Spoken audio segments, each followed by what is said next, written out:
जय Hind, Vande Mataram. Dear student, स्वागत है आपका आपके अपने यूट्यूब लर्निंग प्लेटफॉर्म माई DDU यूनिवर्सिटी पे। स्टूडेंट्स, मैं आपका एजुकेटर शुभम सर आज आपके लिए लेकर अवेलेबल हूँ प्रीवियस ईयर पेपर की सीरीज में 2023 का। जैसा कि आप देख पा रहे हैं, जो विगत सेमेस्टर में आपका BA थर्ड सेमेस्टर का एग्जाम हुआ था, आप देख सकते हैं कि चूंकि ये थर्ड सेमेस्टर का ही क्वेश्चन पेपर है और पेपर है आपका HND 202 का, यानी हिंदी 202 का पेपर है, जिसका टाइटल हिंदी गद्य द्वितीय है। हिंदी गद्य द्वितीय है। तो स्टूडेंट्स, इस वीडियो में हम देखेंगे कि आपके HND 202 में प्रीवियस ईयर में जो आपका एग्जामिनेशन हुआ था उसमें कैसे क्वेश्चन आए थे, उसके राइट आंसर्स क्या है। तो बिना टाइम वेस्ट किए आपको ले चलते हैं वीडियो की तरफ और देखते हैं क्वेश्चंस। स्टूडेंट, साथ ही साथ मैं आपको बताना चाहूंगा कि आप मेरे साथ पेन पेपर लेकर हमेशा की तरह बैठिएगा। इंपॉर्टेंट पॉइंट जो आपके साथ शेयर किए जाएगी उसको नोट कीजिएगा। चलिए, पहला क्वेश्चन देखते हैं। भारतेंदु का नाटक नहीं है, तो भारतेंदु का नाटक क्या नहीं है इसमें से? पहला ऑप्शन कह रहा है भारत दुर्दशा, दूसरा अंधेर नगरी, सी राजश्री, डी चंद्रावली। तो भारतेंदु का नाटक क्या नहीं है? तो इसमें से अगर हम ऑप्शन देखें तो ये तीनों जो ऑप्शन दिए गए ये भारतेंदु के नाटक है। लेकिन जो ये राजश्री की बात की जा रही है, ये राजश्री किसका नाटक है? ये जयशंकर प्रसाद का 1915 में आया हुआ नाटक है। तो 1915 में ये जयशंकर प्रसाद का नाटक है राजश्री। ओके, नोट कर लीजिएगा इसको। चलिए, दूसरा क्वेश्चन देखते हैं। दूसरा क्वेश्चन कर रहा है प्रसाद युग के नाटककार नहीं है। कौन इसमें से प्रसाद युग का नाटककार नहीं है? तो स्टूडेंट्स, आपको बताऊं कि जो लक्ष्मी नारायण मिश्र, हरि कृष्ण प्रेमी और जो ऑप्शन डी है गोविंद दास, ये लोग प्रसाद युग के नाटककार है। और मोहन राकेश ये प्रसाद युग के नाटककार नहीं है। तो ऑप्शन सी आपका राइट हो जाएगा। ठीक है, चलिए तीसरे क्वेश्चन की तरफ बढ़ते हैं। स्टूडेंट कह रहा है हिंदी का ऐतिहासिक नाटक नहीं है, तो को क्या नहीं है? हिंदी का ऐतिहासिक नाटक नहीं है, तो इसमें से कह रहा है ए स्कंदगुप्त, बी राजश्री, सी सूखी डाली, डी राखी की लाज। तो इसमें से जो ऑप्शन सी है आपका सूखी डाली, ये हिंदी का ऐतिहासिक घटनाओं को वर्णन करता हुआ नाटक नहीं है, यानी ये ऐतिहासिक नाटक नहीं है। ठीक है, चलिए अगला क्वेश्चन देखते हैं। हिंदी एकांकी के प्रवर्तक नाटककार कौन है? तो हिंदी एकांकी के प्रवर्तक नाटककार की बात करें तो स्टूडेंट जो ऑप्शन ए आपका कह रहा है ना, डॉक्टर राम कुमार शर्मा, इन्हीं को माना जाता है। हिंदी एकांकी के प्रवर्तक नाटककार जो है वो कौन है? डॉक्टर राम कुमार वर्मा। ठीक है, ये आपका सही हो जाएगा। चलिए फिफ्थ क्वेश्चन की तरफ पढ़ते हैं। आवारा मसीहा जीवनी है, ये बहुत इंपॉर्टेंट क्वेश्चन है स्टूडेंट, और भी इससे अलग अलग तरह के क्वेश्चन पूछे जाएंगे। तो आवारा मसीहा किसकी जीवनी है? तो देखिए, ये जीवनी है शरत चंद्र चट्टोपाध्याय जी की।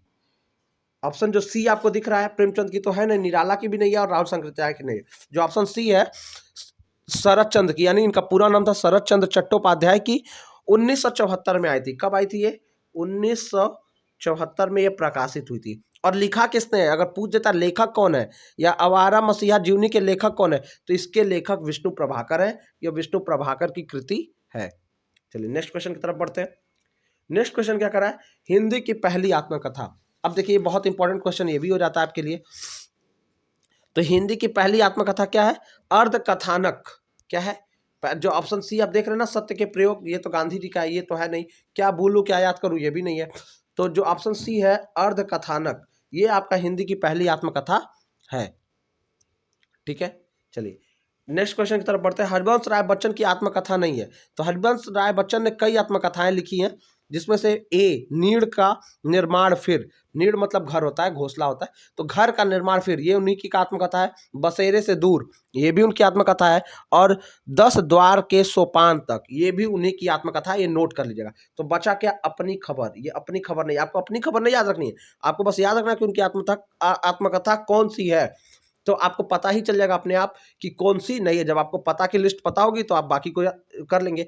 साथ ही साथ बताना चाहूंगा स्टूडेंट, जिन जिन ऑथर से, जिन जिन लेखकों के नाम इसमें या कृतियों के नाम है, उसको जरूर पढ़ के जाइएगा। ये अपना एक अलग सा टास्क बना लीजिएगा। चलिए अगला क्वेश्चन देखते हैं। अरे यायावर याद रहेगा किस विधा की रचना है? अरे यायावर याद रहेगा, तो ये क्या है? इसको बात करें तो ये रिपोर्टाज नहीं है, रिपोर्ट शैली नहीं है, ये यात्रा वृत्तांत है। जो ऑप्शन डी है ना, अरे यायावर याद रहेगा, ये यात्रा वृत्तांत है, जिसको ट्रेवलॉग भी कहते हैं आप। ठीक है, और इसके और लेखक कौन है? तो राहुल संकृत्यायन का नाम इसमें प्रमुख आता है। ये भी क्या है? यात्रा वृत्तांत से जुड़े हुए हैं। अगला क्वेश्चन देखते हैं। कस्तूरी कुंडली बसे आत्मकथा है।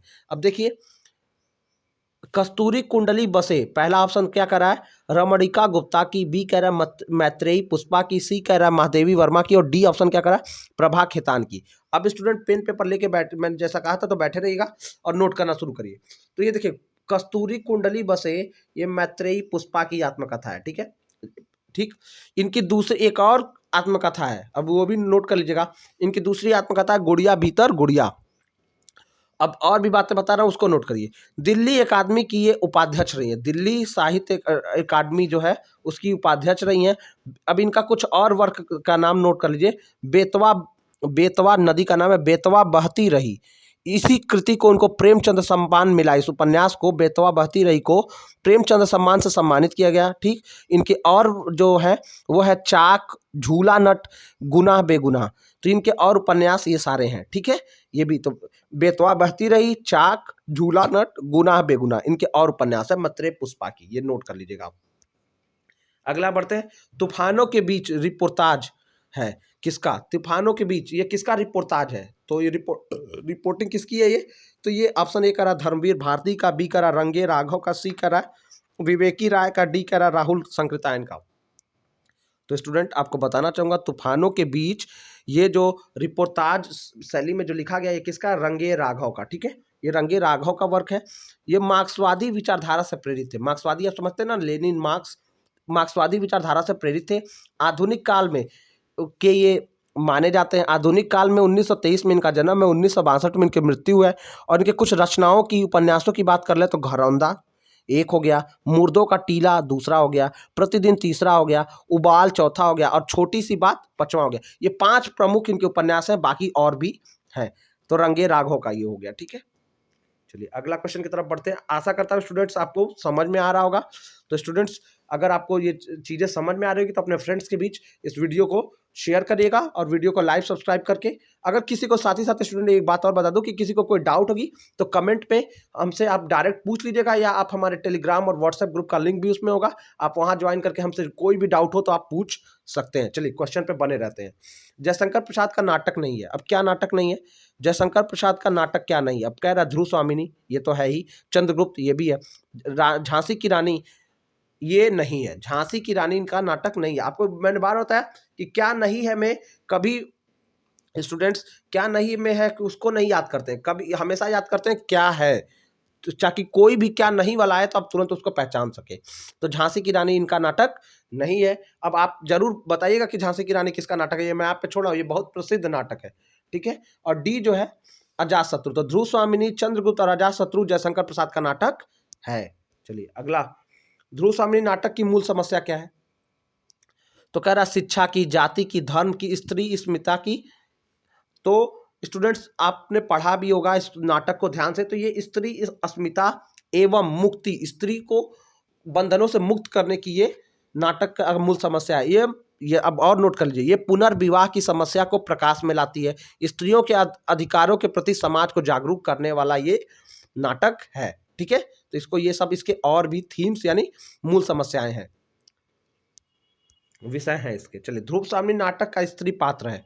तो देखिए कौन है? देवसेना, कार्नेलिया, कोमा, विजया।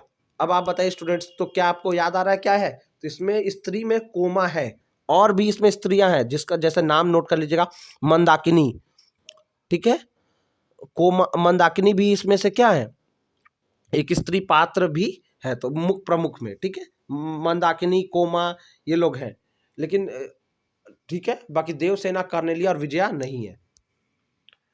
कह रहा है ध्रुव स्वामिनी नाटक का पात्र नहीं है। अब कौन नहीं है? रामगुप्त, चंद्रगुप्त, स्कंदगुप्त, कोमा। तो देखिए रामगुप्त है, चंद्रगुप्त भी है, स्कंदगुप्त इसमें नहीं है। ध्रुव स्वामिनी में स्कंदगुप्त नहीं है। नेक्स्ट क्वेश्चन की तरफ बढ़ते हैं। तो ध्रुव स्वामिनी नाटक, ध्रुव स्वामिनी की कथा वस्तु इतिहास के किस कालखंड की है? तो ध्रुव स्वामिनी किस कालखंड में? गुप्त कालखंड में सेट है। किसमें? गुप्त कालखंड में। ऑप्शन बी आपका राइट हो जाएगा, गुप्त काल की। कथा वस्तु किस इतिहास में किस काल को दिखाती है? तो ये गुप्त काल को दिखाती है। चलिए नेक्स्ट क्वेश्चन की तरफ बढ़ते हैं। नेक्स्ट क्वेश्चन क्या कर रहा है? नेक्स्ट क्वेश्चन कह रहा है स्टूडेंट, वीरता जब भागती है तब उसके पैरों से राजनीति छल छंद की धूल उड़ती है। उपयुक्त संवाद किस नाटक से है? तो किस नाटक से है? तो बात करें कि ये जो है ना, ये ध्रुव स्वामिनी नाटक से ये लाइन ली गई है, ठीक है। तो ध्रुव स्वामिनी आपका हो जाएगा कि वीरता जब भागती है तब उसके पैरों से राजनीतिक छल छंद की धूल उड़ती है, ध्रुव स्वामिनी का है। अब स्टूडेंट आप बताइएगा कि ये किस पात्र का ये संवाद है? पुरुषों ने स्त्रियों को अपने अपने पशु संपत्ति समझकर उन पर अत्याचार करने का अभ्यास बना लिया। ये कथन कौन है बोल रहा है? तो ये कथन, उपयुक्त कथन है ध्रुव स्वामिनी का, ठीक है। ध्रुव स्वामिनी में ये कथन किसका है? ध्रुव स्वामिनी का ही है, ठीक है।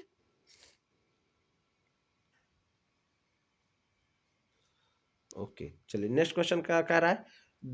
देवी जीवन विश्व की संपत्ति है, प्रमोद से, क्षणिक आदेश से या दुख की कठिनाइयों से उसे नष्ट करना ठीक नहीं है। यानी जो कह रहा है कि देवी जीवन विश्व की संपत्ति है प्रमोद से, क्षणिक आवेश से या दुख की कठिनाइयों से उसे नष्ट करना ठीक नहीं है। तो ये किसका कथन है? तो ये चंद्रगुप्त का कथन है। ऑप्शन ए आपका राइट हो जाएगा, ठीक है। अब पूछ रहे, देखिए इसको अच्छे से पढ़िएगा, इसके पात्रों को नोट कर लीजिएगा, कौन कौन मुख्य पुरुष पात्र है, कौन महिला पात्र है, ये सब देख के जाएगा क्योंकि इससे क्वेश्चन जरूर आएंगे। अब पूछा ध्रुव स्वामिनी नाटक से संबंधित दो पुरुष पात्र कौन है? तो इसमें दो पुरुष पात्र आपको याद रखना है स्टूडेंट, रामगुप्त और चंद्रगुप्त, ये दो इसमें प्रमुख पुरुष पात्र हैं। बाकी कालिदास विद्योत्तमा इसमें नहीं है।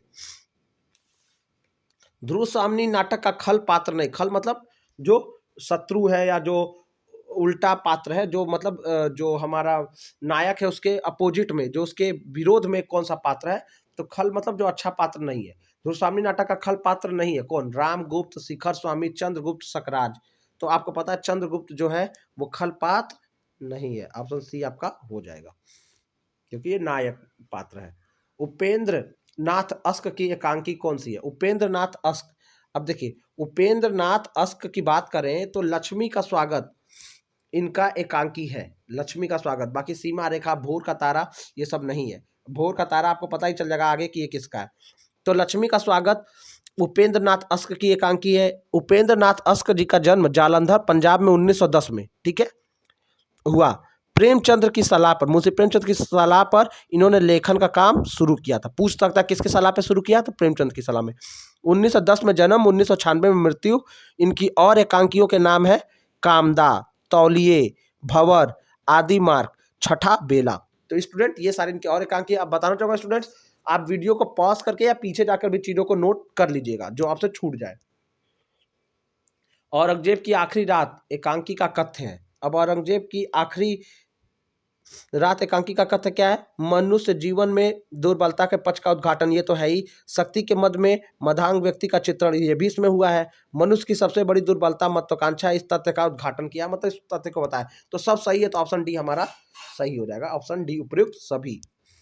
चलिए, कारवां किसकी एकांकी है पूछा है, तो कारवां कह रहा है भूपेंद्र नाथ अस्क, भुवनेश्वर, मोहन राकेश और कोई नहीं। तो ये एकांकी है भुवनेश्वर का। ऑप्शन बी आपका राइट हो जाएगा, भुवनेश्वर की। ये किसकी एकांकी है? भुवनेश्वर की। लक्ष्मी नारायण लाल का एकांकी कौन सा इसमें से? मिस्टर अभिमन्यु, सिपाही की माँ, कारवां। अभी कारवां को तो मैंने पहले ही बता दिया कि कारवां किसका है। कारवां जो है ये लक्ष्मी नारायण लाल, सॉरी कारवां जो है ये भुवनेश्वर की है। देखिए भूपेंद्र नाथ अस्क तो पूछा था, लेकिन कारवां जो एकांकी है वो किसकी है? भुवनेश्वर की। तो कारवां तो हो नहीं सकता है, सिपाही की माँ है नहीं, और बचा क्या? मिस्टर अभिमन्यु। तो मिस्टर अभिमन्यु किसका है? लक्ष्मी, जो ऑप्शन आप देख रहे हैं, मिस्टर अभिमन्यु लक्ष्मी नारायण लाल की एकांकी है। लक्ष्मी नारायण लाल की एकांकी मिस्टर अभिमन्यु है। अगला क्वेश्चन कर रहा है सही सुमेल यानी सही मैचिंग कौन सी है? तो सही सुमेल में क्या पूछा है कि औरंगजेब की आखिरी रात, ये किसका है? जगदीश चंद्र माथुर। भोर का तारा उपेंद्र नाथ अस्क। लक्ष्मी का स्वागत राम कुमार वर्मा। सिपाही की माँ मोहन राकेश। आपको पता है सिपाही की माँ कह रहा है मोहन राकेश को, जो उनका है नहीं। अब औरंगजेब की आखिरी रात जो है वो जगदीश चंद्र माथुर का ही है। और इससे पहले लक्ष्मी का स्वागत मैंने आपको बता ही दिया है कि लक्ष्मी का स्वागत किसका है? उपेंद्र नाथ अस्क जी का है, ठीक है। तो सही सुमेल यही है, ठीक है। अब भोर का तारा तो ये इनका है नहीं, ठीक है। अभी इनको आगे आपका एक क्वेश्चन आया इसलिए मैं आपको बताने रहा हूँ। तो सही सुमेल क्या है? औरंगजेब की आखिरी रात, जगदीश चंद्र माथुर। आप नोट करते चलेगा सारे क्वेश्चंस को। सीमा रेखा एकांकी का पात्र कौन है? तो सीमा में जो है, सीमा रेखा में एकांकी में कौन पात्र नहीं है? तो कह रहा है अरविंद, विजय, राजेश, सुभाष। तो इसमें से राजेश पात्र नहीं है। सीमा रेखा में कौन पात्र नहीं? अरविंद, विजय और सुभाष है। राजेश पात्र इसका है नहीं, आपको पता ही होगा। अब बोल रहा है सुमेलित, यानी सही सुमेलित क्या है? जूठन, शिवराज सिंह बेचैन, जूठन, ओम प्रकाश। एक ही वर्ग के कई लेखकों का नाम दिया, तो मैं आपको सीधे बता रहा हूँ। जूठन जो है ये दो भाग में है, और ये ओम प्रकाश वाल्मीकि जी का है, ठीक है। जो जाति समस्या को इसमें बहुत तरह से, बहुत अलग तरह से ये आत्मकथा के रूप में ये मतलब हाईलाइट करती है, दिखाती है, ठीक है। ओम प्रकाश वाल्मीकि जी की है। अगला कह रहा है कलम का सिपाही के लेखक है। कलम का सिपाही किसका है? देखिए सारे आ रहे थे इसीलिए मैं आपको वही नहीं बता रहा था। तो कलम का सिपाही के लेखक कौन है? अमृत राय। कौन है? अब याद रखिए, ये लेखक कौन है? तो अमृत राय। किसके जीवन पे लिखी गई है? तो ये प्रेमचंद जी की जीवनी है। प्रेमचंद के जीवन के ऊपर लिखा गया है। और आपको पता है जीवनी क्या होता है? जो व्यक्ति अपने जीवन के बारे में लिखता है वो आत्मकथा होती है, लेकिन जब किसी व्यक्ति के बारे में कोई और व्यक्ति लिखता है तो वो जीवनी है। तो कलम का सिपाही जीवनी है प्रेमचंद की, लिखा है अमृत राय जी ने। 1962 में हुई है प्रकाशित, और 1963 में इसको साहित्य अकादमी पुरस्कार से सम्मानित किया गया है। 1963 में, 62 में प्रकाशित, 63 में साहित्य अकादमी सम्मान। तो आप नोट कर लीजिएगा। चलिए अगले क्वेश्चन की तरफ बढ़ते हैं। मेरा परिवार का गिल्लू है कौन? मेरा परिवार में तो ये तो आप कोई भी लगा देगा। गिल्लू कौन है? गिलहरी है भैया, महादेवी वर्मा से जुड़ा हुआ है, आप तो पहचानते ही होंगे। गिल्लू कौन है? गिलहरी है। अगला कह रहा है सुमेलित करिए। चलिए अब सुमेलित करना है इसको। ऋण जल धन जल,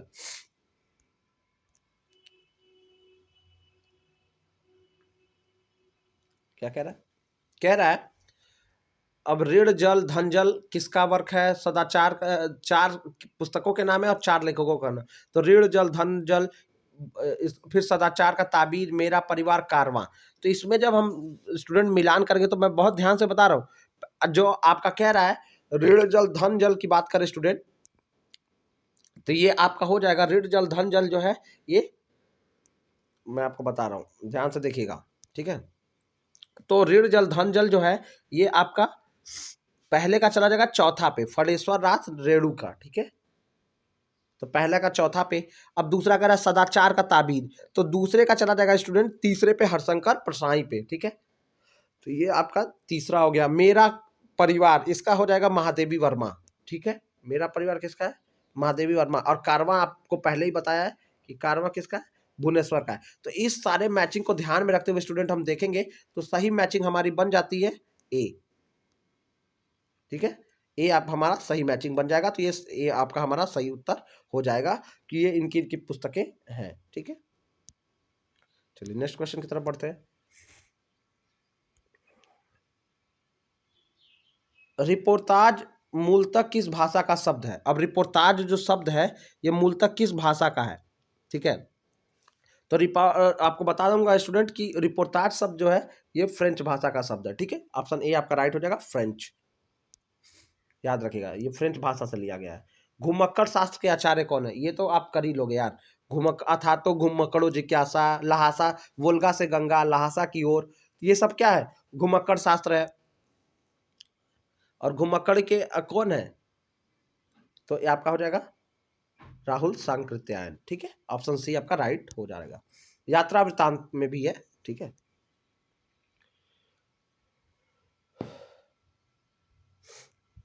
अगला क्वेश्चन देखते हैं। आंखों देखा पाकिस्तान यात्रा वृत्तांत के लेखक कौन है? आंखों देखा पाकिस्तान, ठीक है। तो ये क्या है? कमलेश्वर। और एक आता है a train to Pakistan. A train to Pakistan यानी पाकिस्तान, एक पाकिस्तान से एक ट्रेन जो है, अ ट्रेन टू पाकिस्तान किसका है? तो ये आपका है। बात करें अ ट्रेन टू पाकिस्तान जो है, तो ये अंग्रेजी से रूपांतरित हुई जो है जो है ये ट्रेन टू पाकिस्तान जो है खुशवंत सिंह का है, ठीक है। और आंखों देखा पाकिस्तान ये कमलेश्वर जी का है। चलिए अगला क्वेश्चन पढ़ते हैं। मेरी असफलताएं आत्मकथा के लेखक का क्या नाम है? तो मेरी असफलताएं आत्मकथा का लेखक कौन है? बाबू गुलाब राय। ऑप्शन आपका सी हो जाएगा सही, बाबू गुलाब राय। ठीक है, बाबू गुलाब राय। अब जो नेक्स्ट क्वेश्चन कर रहा है मीर का तारा, ये तो एकदम गलत लिख दिया है। मीर का तारा जैसा कोई चीज नहीं है, ये गलत लिखा हुआ है। इसको भोर का तारा पढ़िएगा। ये जो मीर का तारा लिखा है इसको एग्जैक्टली इन्होंने गलत लिख दिया है। इसको माना गया भोर का तारा, और भोर का तारा का एकांकी का पात्र नहीं है। तो भोर का तारा एकांकी का पात्र कौन नहीं है? तो इसमें कह रहा छाया, शेखर, माधव, ये तीनों है, रजनी इसमें नहीं है। तो आंसर हो जाएगा भोर का तारा एकांकी का पात्र क्या नहीं है? रजनी नहीं है। ये सारे आ रहे हैं जिसमें पात्र पूछा, उसके लेखकों के नाम, लेखकों के बारे में, पुरस्कार, ये सब तैयार करके स्टूडेंट आपको जाना है। लक्ष्मी का स्वागत एकांकी का पात्र नहीं है, कौन नहीं है? तो कह रहा है लक्ष्मी का स्वागत, इसके बारे में मैंने आपको पहले भी बताया। तो इसमें रोशन, अरुण, शारदा और भांसी, तो इसमें कौन पात्र नहीं है? तो जो रोशन है, रोशन का पुत्र है अरुण, आपको कहानी तो पता ही होगी। रोशन का पुत्र अरुण है जो बीमार है, ठीक है, गले का संक्रमण है। उसको क्या बीमारी है? नोट कर लीजिएगा, डिप्थीरिया। पूछ देता है, गले का संक्रमण है। जो अरुण को क्या है? रोशन का पुत्र है अरुण, उसको क्या बीमारी है? डिप्थीरिया नामक बीमारी है। और जो भांसी है वो क्या है? उसका भाई है रोशन का, ठीक है, रोशन का भाई है। और इनका एक मित्र भी है, पात्र है, उसका नाम सुरेंद्र है।